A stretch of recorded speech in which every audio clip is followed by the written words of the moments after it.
I drive a diesel. It's my 4th diesel car. I like them a lot. I've been a diamond dealer on the road, so I do a lot of mileage. So like to get that 40 per gallon kind of thing. I'm looking for power. I need get up and go, safety, and then the mileage. Here we go. Oh my gosh, it really goes. Can't believe how quick this car is. It's surprising. Yeah, a lot of get up and go. Really took off. It's great. I would not be afraid to ride this thing on 465. And stops on a dime, no problem. No problem at all. I'm actually pretty surprised by this car.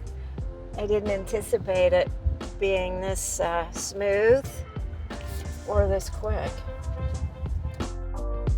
The car had plenty of power. I did not think I would be in fear on 465 in it. I really, really like the environmental aspect to a electric car. I mean, I do have some guilt about the diesel.